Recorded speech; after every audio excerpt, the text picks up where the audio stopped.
Hello friends, ધમુસ kitchen and blog પર તમારું સ્વાગત છે. આજે બનાવીશું એકદમ ટેસ્ટી ખાટી મીઠી ટેસ્ટવાળી લાલ મરચાંની ચટણી.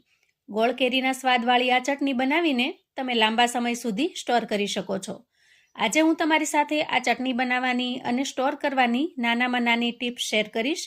અને હા, ચટણીમાં ગોળ કેરીનો સ્વાદ લાવવા માટે શું કરવું અને શું ઉમેરવું એ પણ બતાવીશ.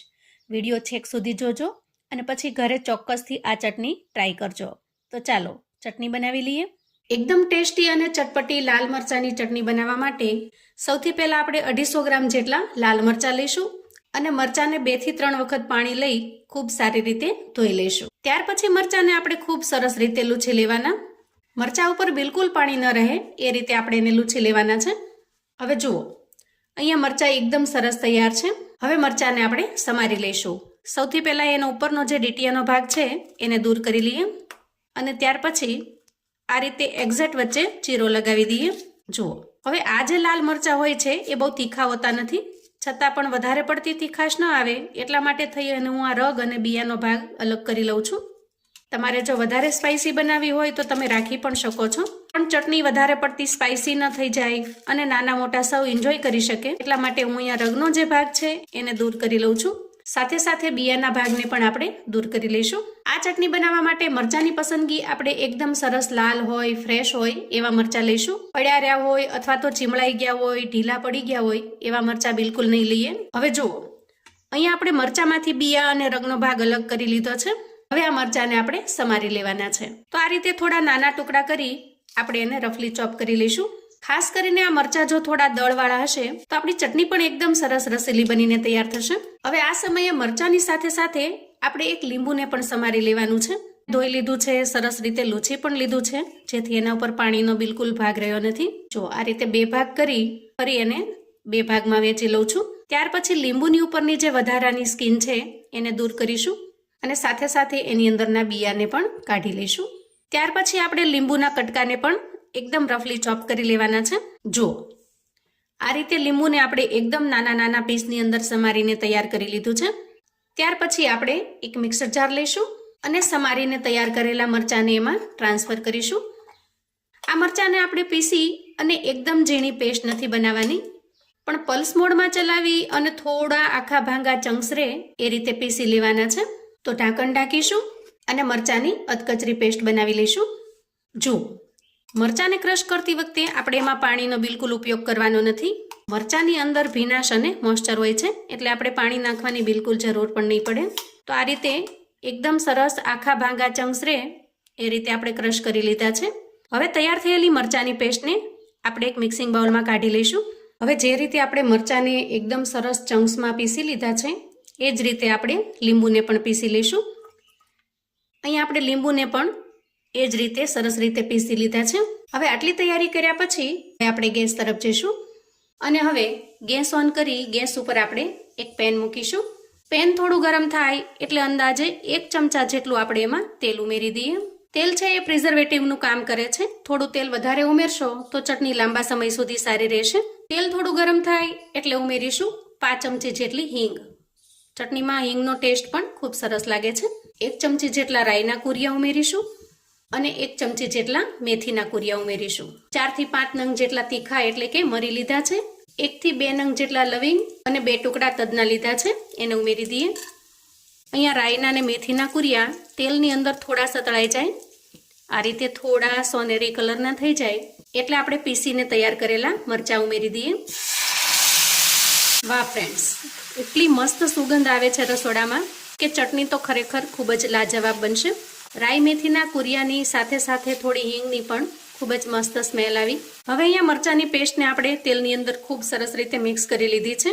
તો સાથે સાથે લીંબુને જે ક્રશ કરીને રાખેલા છે એને પણ ઉમેરી દઈએ અને એને પણ સરસ રીતે મિક્સ કરી લઈશું.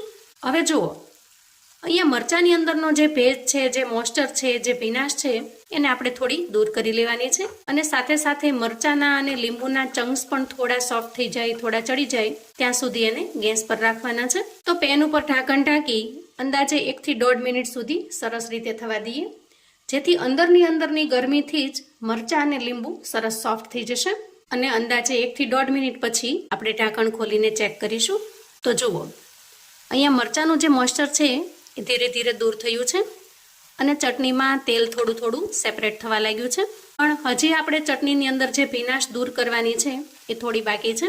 તો આ સમયે અહીંયા આપણે નાની 5 ચમચી જેટલું મીઠું ઉમેરીશું, કેમ કે ચટણીમાં આપણે ગોળ ઉમેરવાનો છે. વધારે પડતું મીઠું નાખીશું તો ચટણી ખારી થઈ જશે.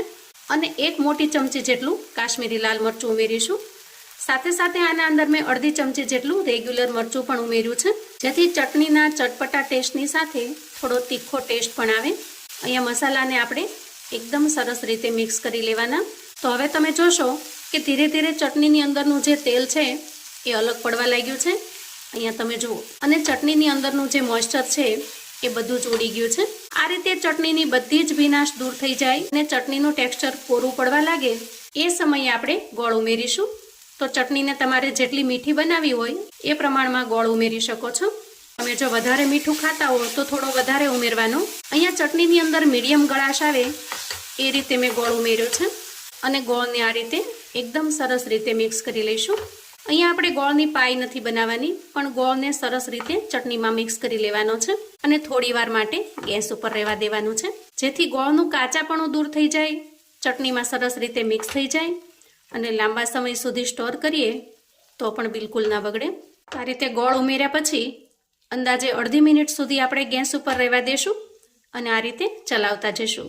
અને ચટણી ખાવાની તો ખૂબ જ મજા પડી જાય એવી સરસ ટેસ્ટી બને છે. હવે અંદાજે 1 મિનિટ સુધી ચલાવી લીધા પછી આપણી ચટણી અહીંયા છે તૈયાર. ખૂબ જ ટેસ્ટી અને એકદમ રસીલી. આ ચટણીને તમે લાંબા સમય સુધી સ્ટોર કરીને રાખી શકો છો. રોટલી, ભાખરી, પૂરી, પરાઠા કોઈ પણની સાથે એન્જોય કરશો. ખૂબ જ મજેદાર લાગશે. અહીંયા ગેસની ફ્લેમને આપણે બંધ કરીશું અને ત્યાર પછી ચટણીમાં આપણે 1 ચમચી જેટલી વરિયાળી ઉમેરીશું અને સારી રીતે મિક્સ કરીશું. જેવી રીતે ગોળ કેરીમાં કે મીઠા કોઈ અથાણાની અંદર વરિયાળીનો ટેસ્ટ ખૂબ જ સરસ લાગે છે ને, એવી જ રીતે આ ચટણીની અંદર વરિયાળીનો ટેસ્ટ પણ એકદમ અમેઝિંગ લાગે છે. આ ચટણીને તમે ઠંડી પડે એટલે તરત જ યુઝ કરી શકો છો અને વળી લાંબા સમય સુધી સારી રહેતી હોય, તમે પ્રવાસ પર્યટનમાં જાઓ ત્યાં પણ સાથે લઈ જઈ શકો છો. રસો ન હોવાથી ઢોળાવાની પણ બીક નહીં રહે અને ટેસ્ટમાં એકદમ લાજવાબ હોવાથી શાકની જગ્યાએ પણ તમે એન્જોય કરી શકશો. પૂરી સાથે, થેપલા સાથે પણ આ ચટણી ખૂબ જ મસ્ત લાગે છે. સોસની જેમ થેપલા ઉપર લગાડીને ખાશો તો એકદમ ટેસ્ટી અને ખૂબ જ મજેદાર લાગે છે. મારા દીકરાને આ ચટણીનો ટેસ્ટ થેપલાની સાથે ખૂબ પસંદ આવે છે અને બાળકો હાલતા ચાલતા પણ રોટલીની સાથે આ ચટણી એન્જોય કરશે. હવે ચટણીને થોડી ઠંડી થવા દેશું અને ત્યાર પછી સર્વ કરી લેશું. તો મિત્રો, આ ચટણીને એક વખત બનાવી તમે લાંબા સમય સુધી સ્ટોર કરીને રાખી શકો છો. આ ચટણી તમને ગોળ કેરીના અથાણા જેવી ટેસ્ટી લાગશે. તો આવું અવનવું જાણવા માટે અને મને સપોર્ટ કરવા માટે ચેનલ પર જો તમે નવા છો તો પ્લીઝ ચેનલને સબસ્ક્રાઈબ કરો. વિડીયો ગમે તો લાઈક અને શેર કરો.